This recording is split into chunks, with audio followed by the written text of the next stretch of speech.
In the blood-soaked corridors of the Roman palace, March 11th, 222 CE, an 18-year-old emperor lay dying.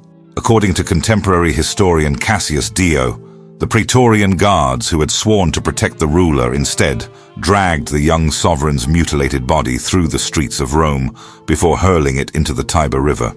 But this was no ordinary assassination. This was the systematic erasure of someone who had dared to challenge every foundation upon which the Roman Empire stood: gender, religion, sexuality, and power itself. The emperor's name was Elagabalus, though scholars suggest they may have preferred other names. For 4 tumultuous years, this Syrian teenager had ruled the most powerful empire on earth while reportedly wearing makeup, silk robes, and jewels that scandalized the Roman elite. Historical records indicate Elagabalus married at least 5 times, including, according to multiple ancient sources, symbolic ceremonies with men that Romans considered abominations. But perhaps most shocking of all was what happened after the murder. The Roman Senate ordered a Damnatio Memoriae, an official erasure from history so complete that even speaking the emperor's name became dangerous. Historians suggest this wasn't just political revenge, it was fear. Fear of someone who had lived authentically in a world that demanded conformity, who had chosen truth over survival. If you're ready to uncover one of history's most forbidden stories, make sure to subscribe for more hidden chronicles that powerful people tried to bury forever. For nearly 18 centuries, Elagabalus remained exactly where Rome wanted them: forgotten, dismissed, reduced to footnotes written by enemies who called them mad, perverse, and unworthy. Contemporary accounts, primarily from hostile sources like Cassius Dio and the later Historia Augusta, painted a picture of chaos and degeneracy.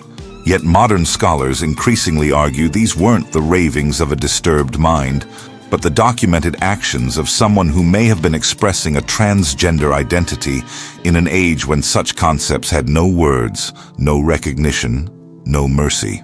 What makes this story even more extraordinary is how it began. According to historical records, Elagabalus never sought power. The teenager was thrust onto the throne through an elaborate conspiracy orchestrated by their grandmother, Julia Maesa, one of the most cunning political minds in Roman history. The plan was simple: use the beautiful, exotic young priest as a puppet emperor while the Syrian women pulled the strings from behind the throne. But they had underestimated their pawn. Instead of a malleable figurehead, they had unleashed someone who would transform the very soul of Rome, or die trying.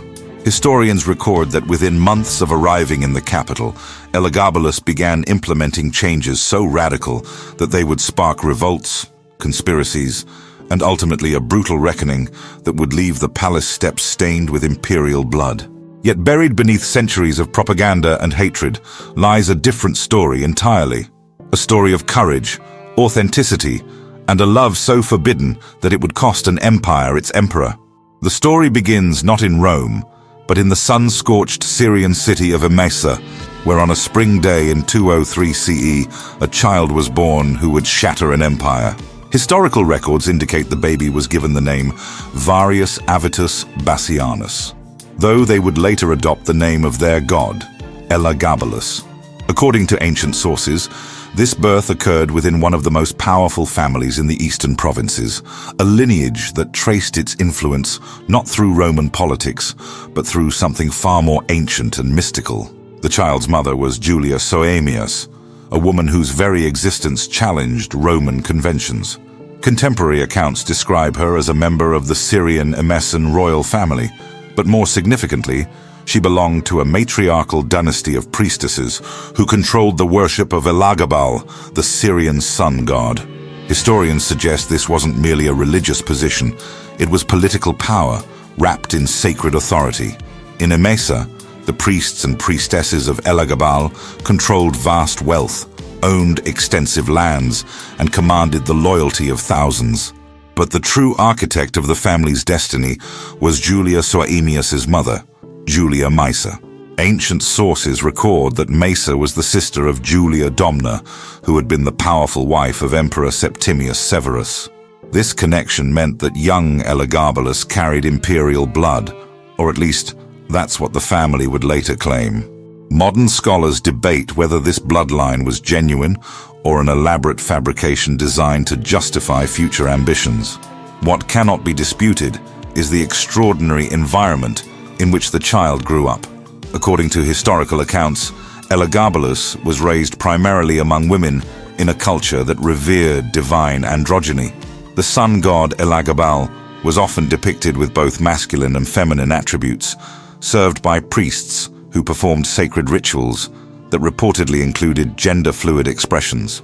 Some historians argue this early exposure to religious practices that transcended traditional gender boundaries may have profoundly influenced the future emperor's understanding of identity and power. The family's wealth came from their control of the Elagabal cult, which attracted pilgrims from across the Roman East. Archaeological evidence suggests the temple complex in Emesa was vast, adorned with precious stones and metals that glittered like stars. Ancient sources describe how the sacred black stone of Elagabal, a meteorite believed to house the god's essence, drew worshippers who brought offerings of gold, silver, and exotic goods from the furthest reaches of the empire. Young Elagabalus grew up breathing incense and bathed in candlelight, surrounded by chants in languages that predated Rome itself. According to contemporary accounts, the child displayed an early fascination with the elaborate ceremonial robes, the painted faces of the priests, and the theatrical nature of the religious performances. Historians suggest this wasn't mere childish curiosity, but a deep spiritual connection to traditions that celebrated transformation and divine mystery. By adolescence, documented sources indicate Elagabalus had become the chief priest of the Elagabal cult, an unprecedented appointment that shocked even Syrian society. But what none of them realized was that hundreds of miles away in Rome, Emperor Caracalla was making enemies who would soon change everything. Because when imperial blood began to flow in the capital, Julia Maesa would set in motion a conspiracy so audacious that it would place her teenage grandchild on the throne of the world. In 217 CE, Emperor Caracalla lay dead beside a road in Mesopotamia, struck down by his own praetorian prefect, Macrinus. According to historical accounts, the assassination sent shockwaves throughout the empire, but nowhere more than in distant Syria, where Julia Maesa received news that would change the course of history. Contemporary sources record that Macrinus, now styling himself emperor, immediately moved to eliminate threats to his rule. His first target was the Syrian royal family, whose imperial connections made them dangerous rivals. Historians document that Maesa was stripped of her fortune and exiled from Antioch, forced to return to Emesa with her daughters and grandchildren. For most people, this would have meant political death, but ancient sources suggest that Julia Maesa was not most people. She was, according to contemporary accounts, a woman who had spent decades watching emperors rise and fall, absorbing every lesson in power, manipulation, and survival that the imperial court could teach.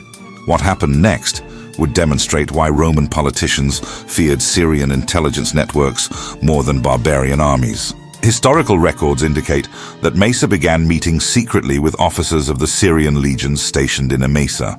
According to Cassius Dio, she exploited their nostalgia for the Severan dynasty and their contempt for Macrinus, who many soldiers viewed as a mere administrator who had murdered their beloved Caracalla. But Maesa's masterstroke was far more audacious than simple bribery.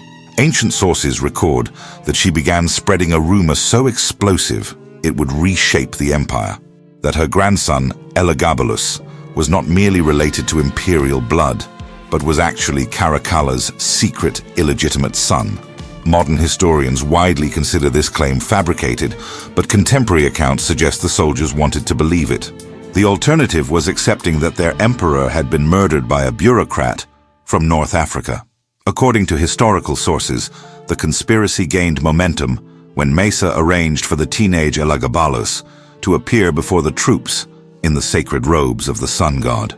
Ancient accounts describe how the 14-year-old priest, adorned in silk and gold, allegedly resembled the late Caracalla so strongly that hardened legionnaires wept Whether this resemblance was genuine or enhanced through careful styling and strategic lighting, historians suggest the theatrical presentation achieved its intended effect. On May 16, 218 CE, documented records show that the Third Gallic Legion proclaimed Elagabalus emperor in a ceremony that combined Roman military tradition with Syrian religious ritual. What followed was not the gradual political maneuvering typical of imperial succession, but something approaching religious fervor. According to ancient sources, soldiers fell to their knees before the teenager, convinced they were witnessing the return of their murdered emperor through his divine son. The rebellion spread like wildfire across the eastern legions. Historical accounts describe how Macrinus, initially dismissive of what he considered a Syrian circus, suddenly found himself facing a military revolt backed by the empire's most experienced troops. By the time he realized the magnitude of the threat, ancient sources suggest it was already too late, because in just months, this carefully orchestrated conspiracy would culminate in a battle that would place a 14-year-old Syrian priest on the throne of Rome and unleash forces that would transform the empire forever. On June 8, 219 CE, the gates of Rome opened to receive the strangest imperial procession in the city's thousand-year history. According to contemporary accounts by Cassius Dio, what entered the capital that day wasn't merely a new emperor, but an entire Eastern cosmos that would challenge everything Romans believed about power, divinity, and identity itself. Historical records describe how the 14-year-old Elagabalus arrived not in traditional imperial purple, but draped in silk robes embroidered with gold thread, their face painted with cosmetics that sparkled like starlight. But it was what followed the emperor's chariot that truly stunned the Roman crowds. Ancient sources record that Syrian priests carried the sacred black meteorite of Elagabal through streets that had never witnessed such exotic ritual. Historians suggest the procession resembled something from another world. Incense clouds billowing between marble columns, chants in Aramaic echoing off forum walls, and the hypnotic rhythm of Eastern drums that seemed to pulse with forbidden magic. The Roman Senate had expected to manage a puppet emperor. According to historical accounts, they anticipated a malleable teenager who could be controlled while they restored traditional order. Instead, contemporary sources suggest they witnessed something that defied their understanding of imperial behavior.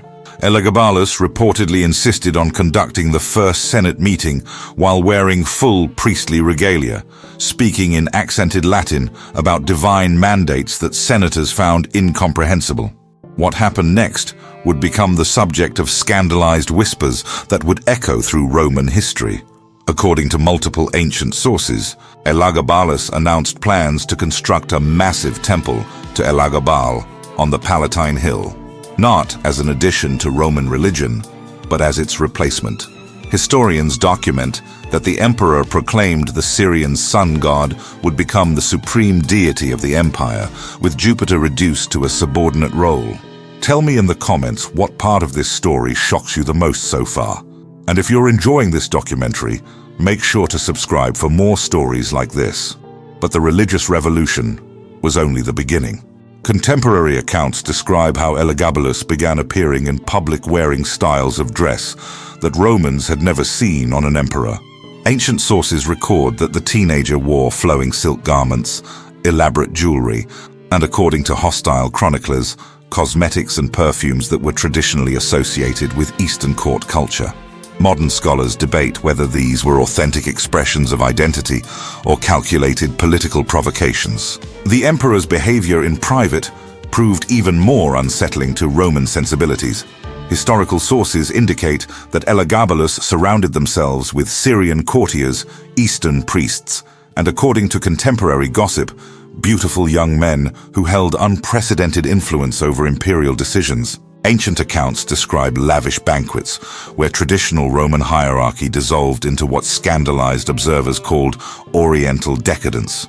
Yet perhaps most shocking of all were the rumors that began circulating about the emperor's personal relationships. According to contemporary sources, Elagabalus had already married twice by age 15, both times to women selected for political alliances. But palace insiders whispered about other ceremonies, secret rituals that allegedly involved male partners in ways that Romans found both incomprehensible and terrifying, because what the Senate didn't yet realize was that these weren't temporary aberrations from a confused teenager. They were the opening moves in a systematic transformation that would soon challenge the very foundations of Roman masculinity, religion, and imperial authority.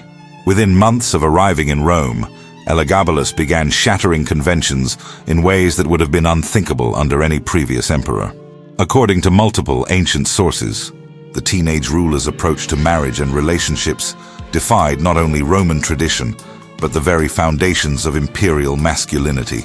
Contemporary accounts describe a pattern of unions that scandalized the capital and suggested something far more revolutionary than political strategy. Historical records document that Elagabalus married at least 5 times during their brief reign. The first marriages followed traditional Roman political calculations, unions with prominent women designed to legitimize the dynasty and create strategic alliances. But according to ancient chroniclers, these conventional arrangements quickly gave way to something unprecedented in imperial history. The most documented of these controversial relationships was with a man named Heracles, described by contemporary sources as a charioteer from Caria. According to historian Cassius Dio, Elagabalus reportedly referred to Heracles as their husband and themselves as his wife. Ancient accounts suggest the emperor bestowed upon this man honors and wealth typically reserved for imperial consorts, causing outrage among senators who viewed such arrangements as abominations against Roman order. But perhaps even more shocking were the rumors chronicled by ancient historians about Elagabalus's relationship with Zoticus, a man reportedly chosen for his exceptional physical attributes. Contemporary sources claim the emperor conducted what they described as marriage ceremonies with multiple male partners, treating these unions as legitimate despite Roman laws that made such relationships illegal and socially impossible.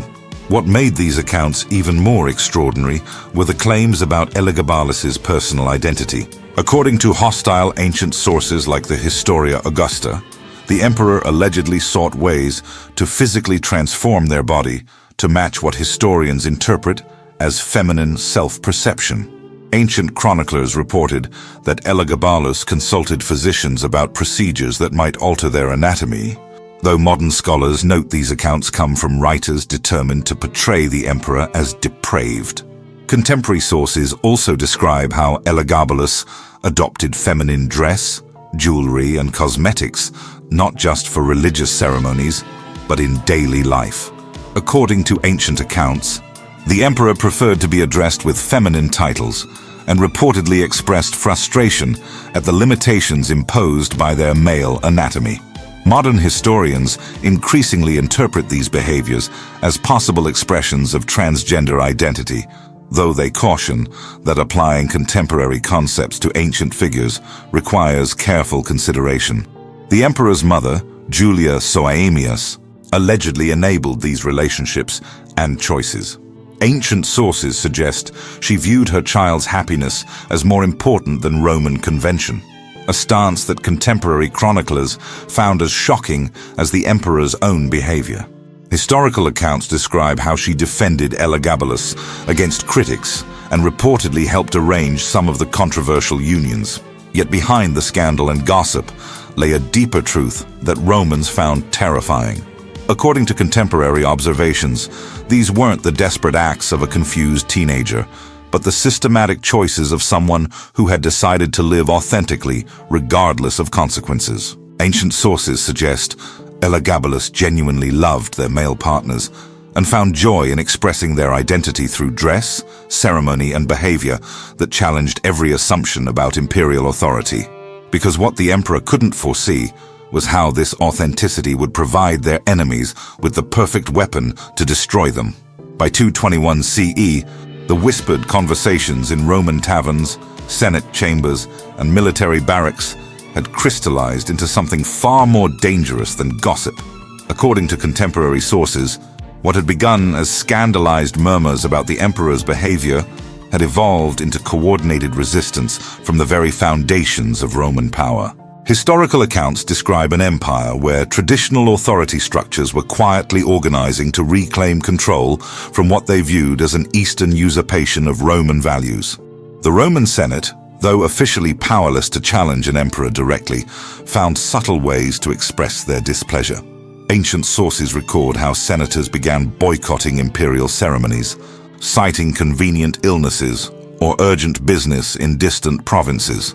According to historical documents, attendance at Elagabalus's religious festivals dwindled as prominent families refused to participate in what they considered blasphemous Syrian rituals that violated centuries of Roman tradition. More ominously, contemporary accounts suggest that military loyalty was beginning to fracture. Historians document how veteran centurions, men who had served under Caracalla and remembered traditional Roman discipline, grew increasingly uncomfortable with an emperor who wore silk robes and conducted religious ceremonies they couldn't understand. According to ancient sources, these officers began meeting privately to discuss their concerns about imperial leadership that seemed to prioritize Eastern mysticism over Roman military virtues. The Praetorian Guard represented the most immediate threat to imperial survival. Historical records indicate that these elite soldiers, sworn to protect the emperor's life with their own, were becoming disgusted by daily exposure to behaviors they considered unmanly and un-Roman.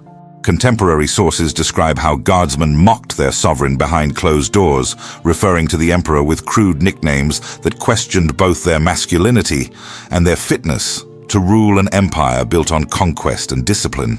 But perhaps the most dangerous development was occurring within Elagabalus's own family. According to historical accounts, Julia Maesa, the mastermind who had orchestrated her grandchild's rise to power, was beginning to realize that her creation had escaped her control. Ancient sources suggest that the cunning Syrian matriarch recognized that Elagabalus's authentic self-expression, while personally admirable, was politically suicidal in a society built on rigid hierarchy and traditional values. Contemporary chronicles describe how Maesa began subtly shifting her attention to her other grandson, Alexander Severus, the son of her daughter, Julia Mamaea. Historical sources indicate that this younger boy represented everything Elagabalus was not: conventional, scholarly, respectful of Roman tradition, and most importantly, malleable to grandmother's guidance. Ancient accounts suggest that Maesa began positioning Alexander as a more suitable heir while publicly maintaining loyalty to the current emperor. The conspiracy that would ultimately destroy Elagabalus was taking shape in the shadows of the palace itself. According to historical documents, courtiers, who had once celebrated the emperor's Eastern sophistication, now whispered about the need for stronger leadership. Contemporary sources describe how even some of Elagabalus's Syrian supporters began questioning whether their patron's authenticity was worth the political chaos it generated, because by 222 CE, multiple ancient sources suggest the empire had reached a breaking point where traditional Roman authority could no longer coexist with an emperor determined to live as their authentic self. In the winter of 221 CE, Elagabalus made a decision that would seal their fate and trigger the final collapse of their reign. According to contemporary sources, the 18-year-old emperor announced plans that went beyond religious reform into what Romans perceived as the complete destruction of their sacred heritage. Historical accounts describe how Elagabalus declared their intention to formally establish the Syrian sun god Elagabal as the supreme deity of the entire Roman Empire, with Jupiter, king of the Roman pantheon for nearly a millennium, demoted to a subordinate role. But this wasn't merely theological reorganization. Ancient sources record that Elagabalus planned to physically relocate the most sacred objects of Roman religion to their new temple complex. Contemporary chroniclers describe plans to move the sacred fire of Vestal virgins, the shields of Mars, and the statue of Cybele into the shrine of Elagabal, effectively making Syrian religious practices the center of Roman spiritual life. For a civilization that viewed its gods as the source of military conquest and imperial dominion, historians suggest this represented nothing less than cultural suicide. Simultaneously, according to multiple ancient sources, Elagabalus's personal expressions of identity became increasingly bold and uncompromising. Contemporary accounts describe how the emperor appeared in public wearing elaborate feminine dress, jewelry, and cosmetics that shocked even Romans accustomed to imperial eccentricity.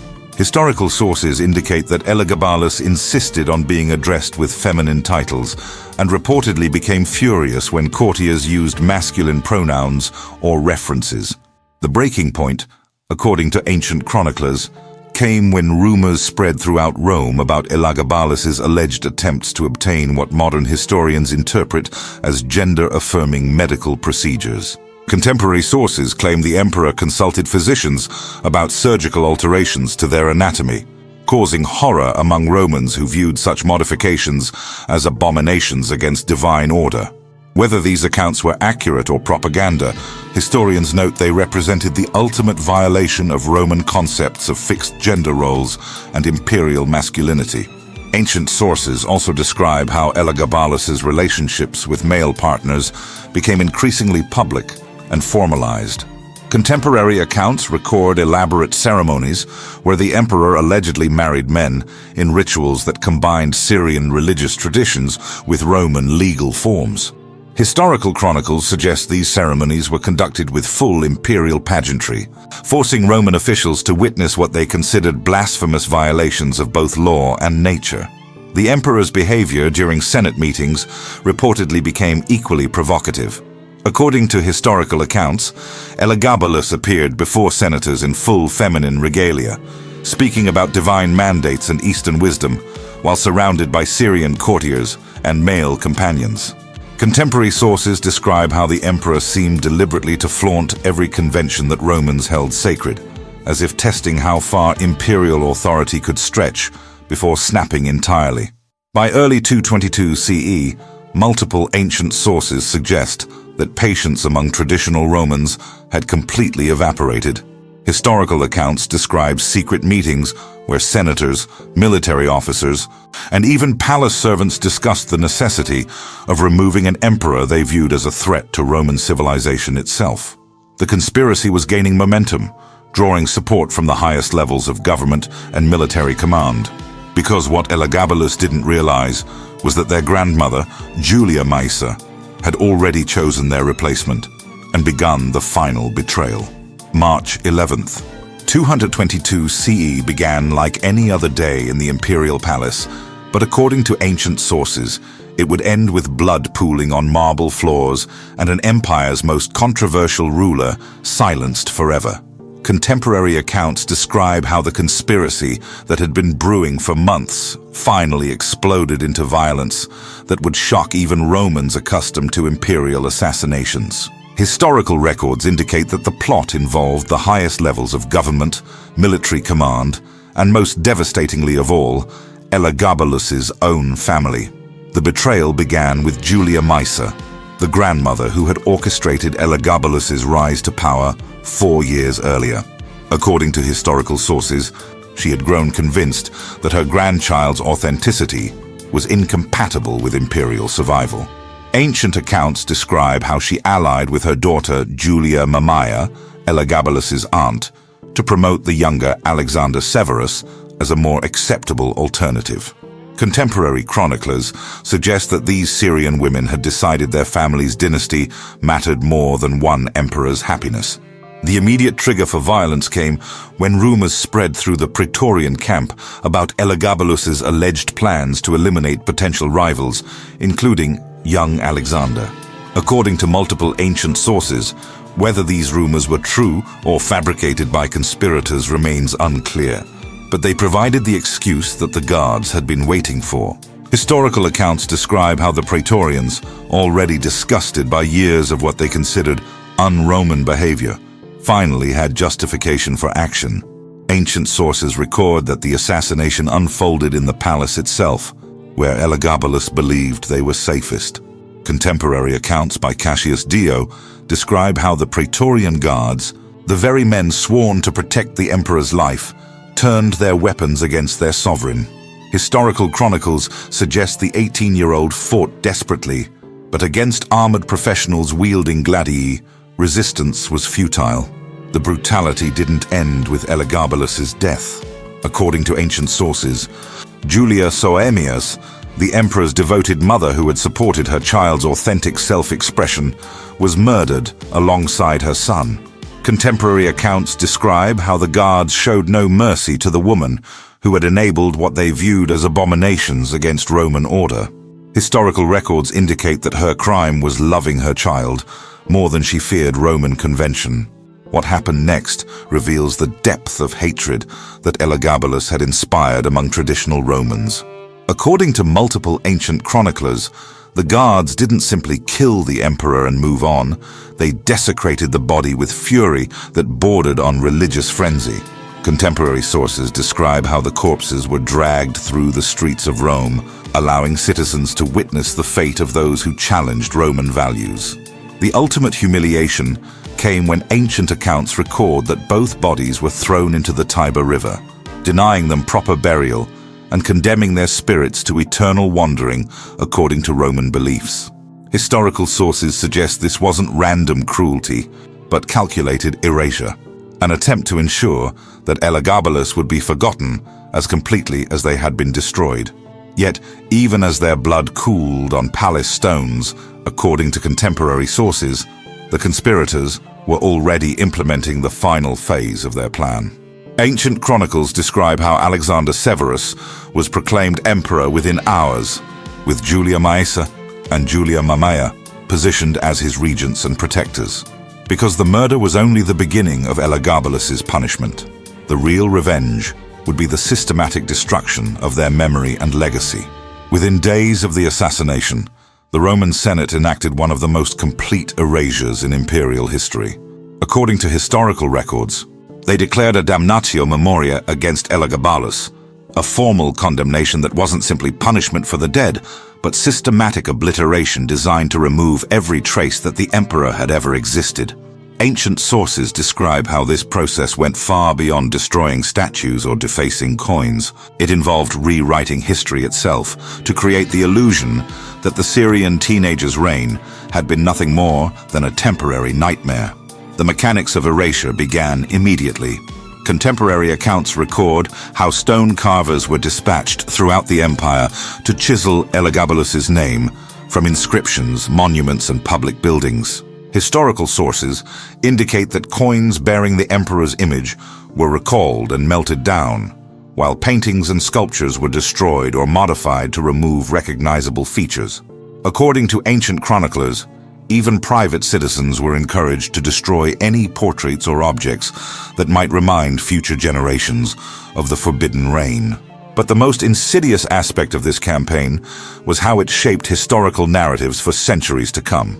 According to scholarly analysis, the historians who recorded Elagabalus's story, figures like Cassius Dio and the anonymous authors of the Historia Augusta, wrote with explicit hostility toward their subject. Modern researchers note that these chroniclers had political motivations to portray the Syrian emperor as depraved, insane, and unfit for rule, justifying both the assassination and the new regime of Alexander Severus. The new emperor, Alexander Severus, played a crucial role in this erasure. Historical accounts describe how Elagabalus's 13-year-old cousin was presented as everything the previous ruler was not: masculine, traditionally Roman, respectful of ancient customs, and malleable to Senate guidance. Ancient sources record how Julia Maesa and Julia Mamaea positioned this transformation as a restoration of proper imperial behavior, implying that the previous 4 years had been an aberration that Romans should forget. Religious erasure proved equally systematic. According to contemporary records, the temple of Elagabal was dismantled, its Syrian priests expelled, and traditional Roman religious practices restored with elaborate public ceremonies. Historical sources describe how the sacred black stone was returned to Emesa, while the Roman gods were formally reinstated as supreme deities of the empire. Ancient accounts suggest this represented not just political change, but cultural cleansing, designed to eliminate Eastern influences from Roman spiritual life.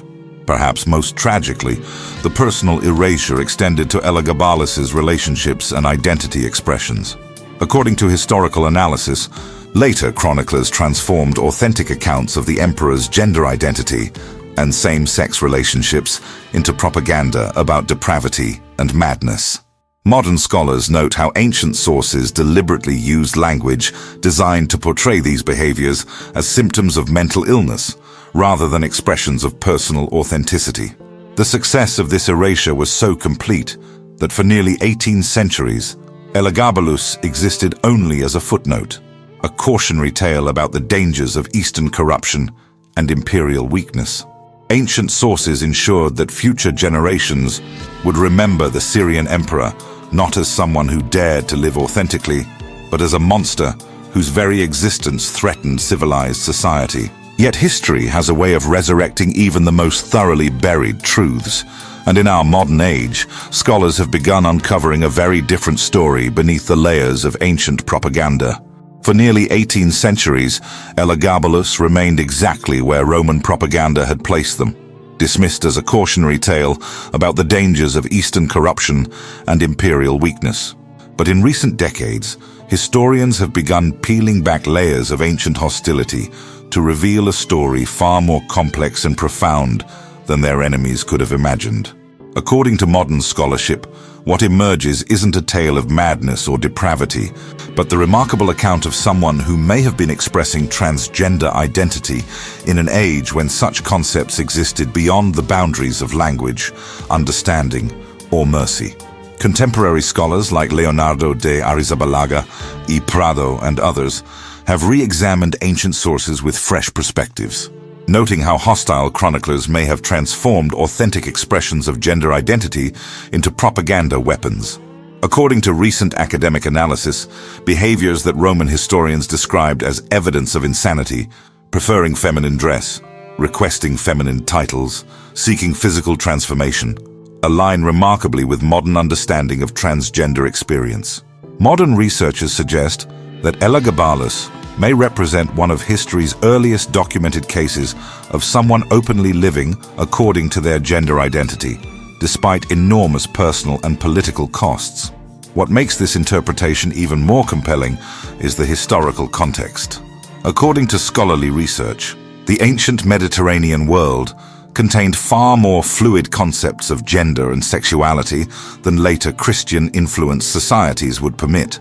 Archaeological evidence from Syria and other eastern provinces reveals religious traditions that celebrated divine androgyny and gender transformation as expressions of spiritual power.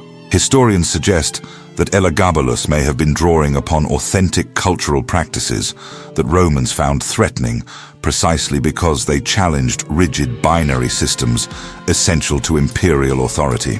The religious revolution takes on new meaning through this lens. According to modern analysis, Elagabalus's promotion of Eastern spiritual practices wasn't mere teenage rebellion, but systematic attempt to create space within Roman culture for different expressions of identity and divinity. Contemporary scholars note how the Syrian sun god Elagabal embodied both masculine and feminine attributes, suggesting that religious reform and personal authenticity were intimately connected in the emperor's vision. Even more remarkable is what this story reveals about the costs of living authentically in hostile societies. According to historical analysis, Elagabalus possessed ultimate power, command over the world's greatest empire, unlimited wealth, absolute authority. Yet none of these advantages could protect them from violence rooted in cultural fear and hatred. Modern scholars suggest this demonstrates how deeply societies will resist challenges to fundamental assumptions about gender, identity, and acceptable behavior. The tragic irony is that Elagabalus's enemies succeeded so completely in erasing their memory that the emperor's authentic voice was silenced for nearly 2 millennia. According to contemporary research, we can never fully recover what they actually thought, felt, or intended, because ancient sources filtered everything through lenses of hostility and propaganda. Yet what emerges from careful scholarly analysis suggests someone whose courage to live authentically cost them everything: throne, life, memory, legacy. If this story of courage, authenticity, and the price of living truthfully has moved you, please subscribe to discover more hidden histories of people who dared to be themselves when the world demanded conformity. Their voices were silenced, but their stories deserve to be remembered.